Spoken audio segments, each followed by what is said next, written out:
Assalamualaikum warahmatullahi wabarakatuh. Perkenalkan, nama saya Nur Fadila dari Program Studi Pendidikan Guru Sekolah Dasar NPM 19160080. Di sini saya akan menganalisis tentang multimedia pembelajaran.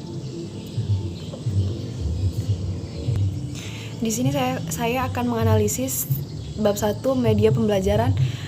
Media pembelajaran pada hakikatnya adalah suatu proses komunikasi, yakni proses penyampaian pesan dari sumber pesan melalui saluran atau media tertentu ke penerima pesan. Misalnya pesan sumber pesan, saluran atau media, dan penerima pesan adalah komponen-komponen proses komunikasi. Kata media berasal dari bahasa Latin yaitu medium, yang berarti perantara atau pengantar. Dalam bahasa Arab, media adalah perantara atau pengantar pesan.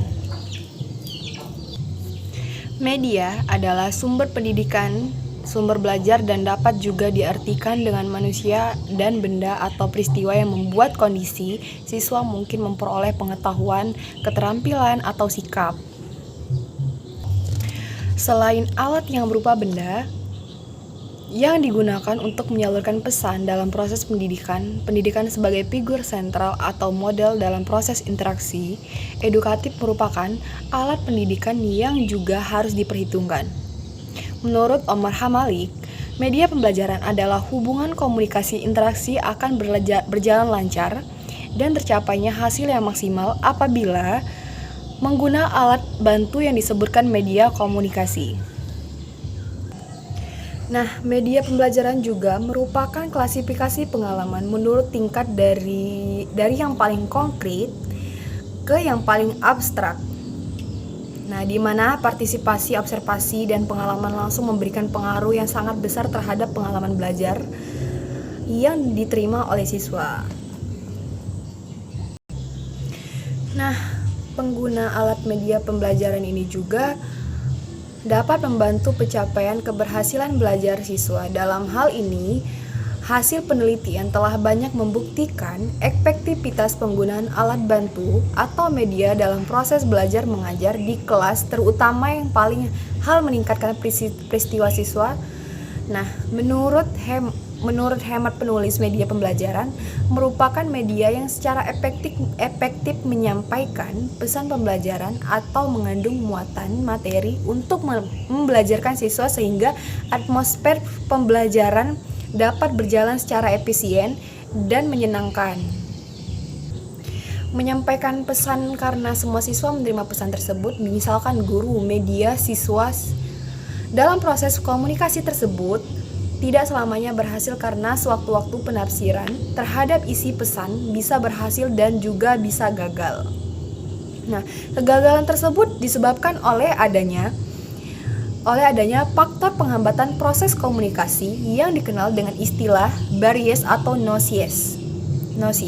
Misalnya, perbedaannya gaya belajar, minat, inteligensi, keterbatasan daya ingat, cacat tubuh, hambatan jarak, geografis, waktu, dan lain-lain sebagainya. Nah, yang selanjutnya manfaat dan fungsi media. Media pembelajaran memiliki peranan yang besar dan berpengaruh terhadap pencapaian tujuan pendidikan yang diinginkan oleh siswa. Manfaat media atau alat pembelajaran dalam proses pembelajaran mengajar diantaranya. Yang pertama yaitu pembelajaran akan lebih menarik perhatian siswa sehingga dapat menumbuhkan motivasi belajar. Dan yang kedua, bahan pembelajaran akan lebih jelas maknanya sehingga dapat lebih dipahami oleh siswa dan memungkinkannya menguasai dan mencapai tujuan pembelajaran. Nah, yang ketiga yaitu dengan menggunakan media pendidikan secara tepat dan bervariasi dapat diatasi sikap pasif anak didik. Nah, yang keempat, dengan latar belakang dan pengalaman yang berbeda di antara peserta didik, sementara kurikulum didik dapat diatasi dengan media pendidikan yaitu memberikan perangsangan yang sama, mempersamakan pengalaman, menimbulkan persepsi yang sama. Dan yang kelima yaitu memperjelas penyajian supaya tidak terlalu verbalitas dalam bentuk kata-kata tertulis atau hanya kata lisan. Nah, yang selanjutnya, yang nomor 6, mengatasi keterbatasan ruang, waktu, dan daya indera. Misalnya, objek yang terlalu besar bisa digantikan dengan realita, gambar, film bingkai, film atau model. Objek yang kecil-kecil dibantu dengan proyektor mikro, misalkan film bingkai atau gambar. Nah, selain itu juga, beberapa pakar berpendapat bahwa kegunaan media pembelajaran itu adalah antara lain, yang pertama, mampu mengatasi kesulitan dan memperjelas materi. Dan yang kedua, mampu mempermudah pemahaman dan menjadikan pembelajaran lebih hidup dan menarik. Dan yang ketiga, merangsang anak untuk bekerja dan menggerakkan naluri kecintaan menelaah, mempelajari sesuatu. Dan yang keempat, kemauan keras untuk mempelajari sesuatu. Dan yang kelima, membantu pembentukan kebiasaan melahirkan pendapat, memperhatikan dan memikirkan sesuatu pembelajaran. Serta yang keenam, menimbulkan kekuatan perhatian, ingatan, mempertajam indera, melatihnya, memperluas perasaan dan kecepatan dalam belajar. Nah, yang ketiga, jenis dan klasifikasi media.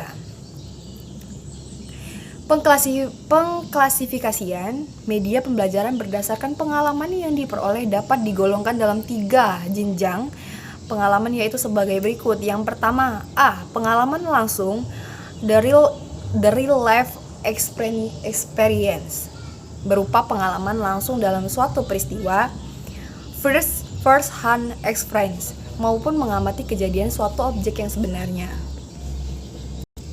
Nah, di sini saya akan menganalisis bab 2, yaitu konsep dasar multimedia pembelajaran. Pengertian multimedia telah tumbuh dan berkembang dengan sangat pesat seiring dengan kemajuan teknologi, komunikasi, dan informasi yang berbasis pada komputer, pergeseran paradigma pendidikan karena masuknya pandangan konstruktivisme telah mengubah era mengajar jadi era belajar. Pada era belajar, penekanan pembelajaran adalah bagaimana pembelajaran bisa belajar dengan optimal sesuai dengan caranya sendiri. Nah, definisi multimedia pembelajaran terbagi menjadi 2, yaitu definisi sebelum tahun 1980-an konvensional dan definisi sesudah tahun 1980 era revolusi industri. Sebelum tahun 98-an atau pada era 60-an, multimedia diartikan sebagai kumpulan dari berbagai peralatan media berbeda dengan yang digunakan untuk presentasi. Nah, saluran ganda kapasitas terbatas dan pemrosesan aktif. Penjelasan ketiga asumsi tersebut adalah sebagai berikut. Yang pertama yaitu saluran ganda. Untuk mendapatkan informasi dari sajian multimedia, manusia mempunyai 2 saluran yang terpisah, yakni indera telinga untuk menerima informasi verbal, yaitu yang kedua kapasitas terbatas. Pada saat kebersamaan, manusia hanya dapat menerima dan memproses informasi yang terbatas pada setiap jenis saluran indera. Informasi yang masuk secara berlebihan pada tiap saluran akan membebani memori kerja manusia. Oleh karena itu, ketika menyajikan multimedia, sebaiknya kita pilih bentuk media yang dapat ditangkap oleh kedua indera tersebut secara berimbang. Yang selanjutnya yaitu pemrosesan aktif. Belajar akan optimal bila dilakukan secara aktif, baik dalam memilih, mengelola, dan memadukan informasi baru. Yang B, prinsip multimedia. Multimedia pembelajaran adalah kombinasi teks, gambar, grafik, suara, video, animasi, simulasi secara terpadu dan sinergis.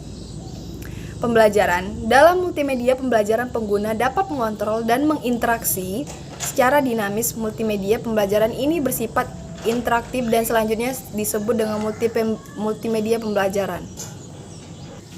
Prinsip kesebandingan proporsi. Kesebandingan proporsi merupakan hubungan perbandingan antara bagian dengan bagian lain atau bagian dengan elemen keseluruhan. Nah, kesebandingan dapat dijangkau dengan menunjukkan hubungan antara yang pertama yaitu suatu elemen dengan elemen yang lain, yang kedua elemen bidang atau ruang dengan dimensi bidang atau ruangnya, yang ketiga dimensi bidang atau ruang itu sendiri. Nah, dalam sebuah media pembelajaran interaktif terdapat beberapa elemen. Yang pertama yaitu navigasi, teks, dan elemen grafis di luar konten. Nah, yaitu yang selanjutnya yaitu materi bab 3, cara pengembangan multimedia. A. Proses pembelajaran berbantu multimedia. Menggunakan multimedia dalam suatu sistem belajar dan mengajar dapat memungkinkan peserta didik untuk berpikir kritis, menjadi pemecah masalah, lebih cenderung untuk mencari informasi, dan lebih termotivasi dalam proses belajar. Nah, multimedia fra-authoring, perakitan elemen media. Pada tahap fra-authoring yang pertama adalah acquire media, yaitu proses dalam memperoleh atau memutuskan elemen-elemen multimedia apa saja yang akan diperlakukan. Multimedia authoring, makromedia director. Authoring adalah tahap di mana semua elemen media yang telah dibuat oleh atau dimodifikasi, diimpor dan disimpan secara digital di PC dengan menggunakan software Macromedia Director.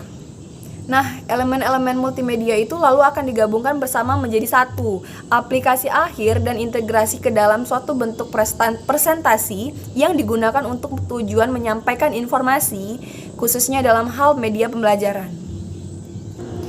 Nah, yang selanjutnya B, tahapan dan prosedur pengembang. Pengembangan suatu software tergantung kepada tujuan, keperluan, dan berbagai faktor lain yang memerlukan pengelolaan dengan sistematis yang melalui langkah-langkah yang sistematis sehingga terbentuk suatu sistem yang kompleks.